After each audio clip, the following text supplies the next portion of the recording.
pétrole et des mines, Monsieur le ministre du Travail, de l'Emploi et des Relations avec les institutions, Monsieur le ministre de la Santé et de l'Action sociale, Madame le ministre de la Jeunesse, des Sports et de la Culture, Monsieur le secrétaire d'État aux coopératives et à l'encadrement paysan, Mesdames et Messieurs les honorables députés, Monsieur le gouverneur de la région de Thiès,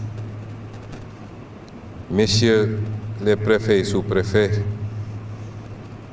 Messieurs les élus locaux à la tête desquels Monsieur le maire de la ville de Thiès, Messieurs les partenaires techniques et financiers, Monsieur le colonel commandant de la zone militaire numéro 7, Monsieur le directeur général de la Direction générale du service civique national et du volontariat, Monsieur le chef du centre d'entraînement tactique capitaine Mbaye Diagne de Thiès, Mesdames, Messieurs les directeurs et responsables des structures techniques, chers volontaires, Mesdames et Messieurs, c'est avec une immense fierté que je prends la parole aujourd'hui à l'occasion de cette cérémonie marquant la sortie de la première promotion de volontaires agricoles et le lancement du programme agricole 2025. C'est d'autant plus un plaisir et un honneur que je le fais dans un lieu qui porte le nom d'un homme que nous devons donner un exemple quand on parle de volontariat, de civisme, de détermination et de patriotisme. Je vais vous parler du capitaine Mbaye Diagne.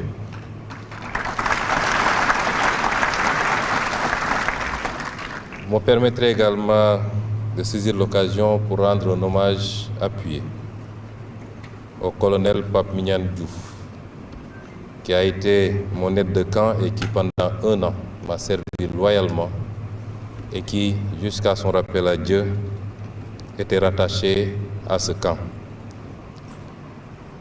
Cette prise de parole est aussi l'occasion de mettre en avant une activité réalisée parfois dans l'ombre par de nombreux citoyens et résidents au Sénégal, mais avec un impact majeur auprès des communautés. Je veux parler ici du volontariat qui mobilise aussi bien les jeunes, les seniors et le 3e âge. C'est donc le lieu pour moi de féliciter et d'encourager ces personnes dont l'engagement volontaire depuis des décennies est inconditionnel. En ce jour historique, je tiens également à adresser mes chaleureuses félicitations à ces hommes et femmes qui ont choisi de mettre leur énergie et leur savoir au service du développement agricole et de la souveraineté alimentaire de notre pays. Cette dimension technique de la pratique du volontariat monte en puissance au Sénégal, à côté des formes d'engagement basées sur la cohésion sociale, le service à la communauté ou la transmission intergénérationnelle.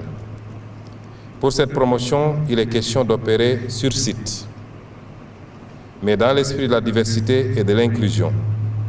Le Sénégal sera aussi appelé à expérimenter la pratique du volontariat à distance, ou une forme d'intervention hybride permettant notamment à la diaspora sénégalaise et africaine de contribuer au développement du pays. Chers volontaires, venus des 14 régions du Sénégal, vous avez répondu librement à l'appel de la République, ce qui est sans conteste la plus belle preuve de patriotisme, de civisme et d'engagement.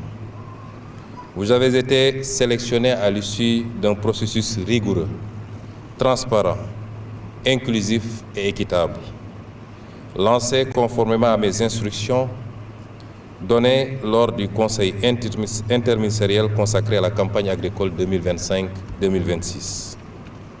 Ce processus, piloté par le ministère de l'Agriculture, de la Souveraineté alimentaire et de l'Élevage et par la Direction générale du service civique national et du volontariat, a mobilisé l'ensemble de l'appareil public agricole, je veux dire les directions nationales, les structures sous tutelle comme les partenaires techniques. Un appel à candidature nationale, ouvert et public, qui a permis de recueillir près de 3000 candidatures en ligne pour aboutir à la sélection de 1000 jeunes Sénégalais, dont 250 femmes. Vous me permettrez de rendre un hommage appuyé à ces 2 femmes, mères de famille, qui ont suivi cette formation avec leur bébé dans ce camp et qui ont tenu jusqu'à la fin de cette formation. Chers volontaires, vous avez été formés et vous allez continuer à être formés pour être des acteurs de terrain, des relais de l'État, des facilitateurs du changement, des modèles de ce que devrait être l'engagement de la jeunesse pour la construction de notre pays. Vous serez déployés dans les terroirs agricoles, dans les villages, dans les zones de production.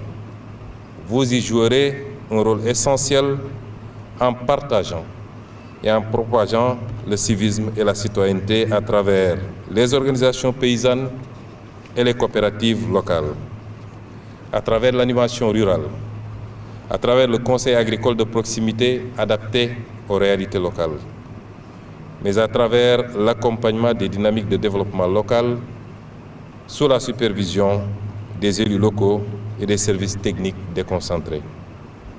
Votre action sera encadrée, structurée et suivie.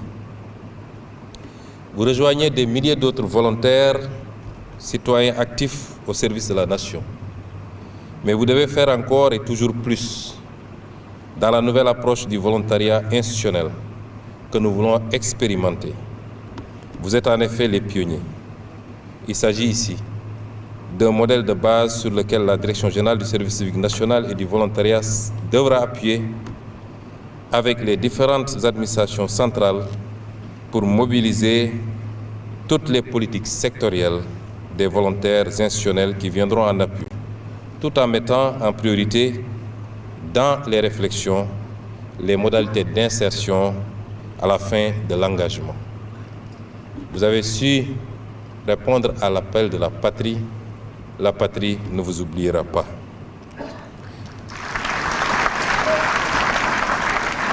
C'est ainsi un moyen pour renforcer l'employabilité des Sénégalais en général et notre jeunesse en particulier.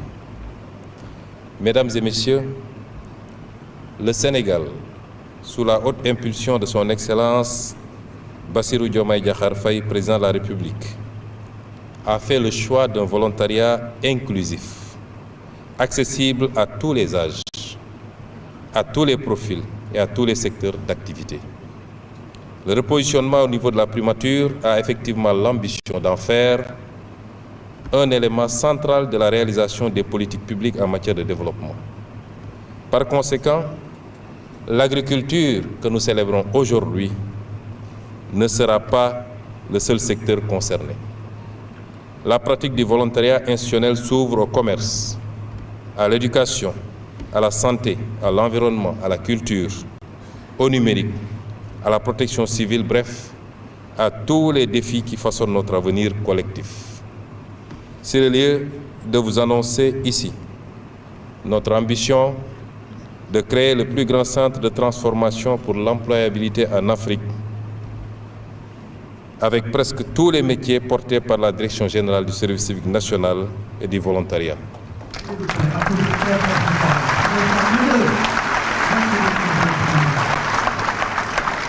Nos équipes y travaillent et dans un futur très proche, une assiette foncière sera déployée pour pouvoir y édifier ce centre qui nous permettra sans conteste de permettre le cyclage ou le recyclage de la jeunesse, d'une partie de la jeunesse, d'abord dans le cadre du volontariat, mais plus tard dans le cadre des reconversions, des métiers de reconversion. Mesdames et messieurs,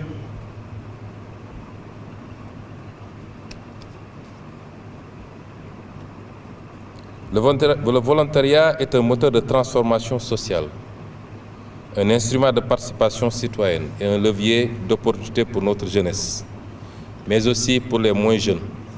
Parce que quand on parle de volontariat, le premier réflexe, c'est de penser que ça concerne uniquement les jeunes. Mais ça concerne également les moins jeunes, qui sont riches d'expérience, de savoir-faire et surtout de savoir-être. L'exemple a été donné tout à l'heure à propos des anciens directeurs du service civique national qui aujourd'hui devront être les premiers volontaires pour accompagner l'actuel directeur général à continuer à offrir un cadre le plus approprié possible pour la formation des volontaires. Le volontariat est également un moment de transformation professionnelle pour les seniors, une opportunité de mettre leurs premières années d'expérience au service de l'État ou des acteurs non étatiques du volontariat. Je saisis donc cette opportunité pour rassurer ces acteurs non étatiques du volontariat, parce que beaucoup d'acteurs non étatiques s'agitent également dans le volontariat et font un travail appréciable. Je voudrais les rassurer de l'importance qu'ils occupent dans le dispositif qui se mettra progressivement en place pour la gouvernance du volontariat au Sénégal. Le volontariat non étatique est plus proche des communautés et par conséquent plus à même d'avoir un impact plus durable pour le développement de notre pays. Le chantier est vaste et tous les acteurs sont donc invités à travailler méthodiquement pour le finaliser. À nos compatriotes de la diaspora, je voudrais vous inviter à rejoindre ce grand mouvement. Le Sénégal vous appelle, vos compétences, vos idées, vos expertises sont précieuses pour nourrir et faire grandir ce nouvel élan national. À nos partenaires internationaux et aux amis du Sénégal, le volontariat sénégalais est aussi un espace d'accueil, d'échange et de coopération.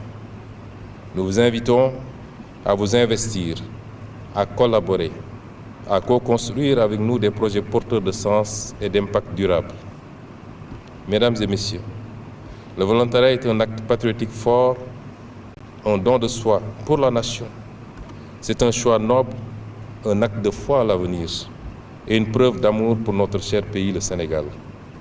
Aujourd'hui, en lançant cette cohorte 2025, nous faisons ce pari sur l'avenir. Et ce pari, je le fais avec une grande confiance, parce que je sais que le Sénégal regorge de talent, de forces vives et de cœurs prêts à servir. Ensemble, faisons du volontariat un pilier de notre développement solidaire et surtout inclusif. Ensemble, un jour, ensemble toujours, ensemble, nous irons très loin. Vive le volontariat, vive les citoyens engagés, vive le Sénégal. Je vous remercie. mbokk yi ñu ngi leen di gërëm di leen sant di am mbégte teew fii tey ci ndaje bu am solo bi nga xam ne li ko tax a jóg mooy jëmmal lii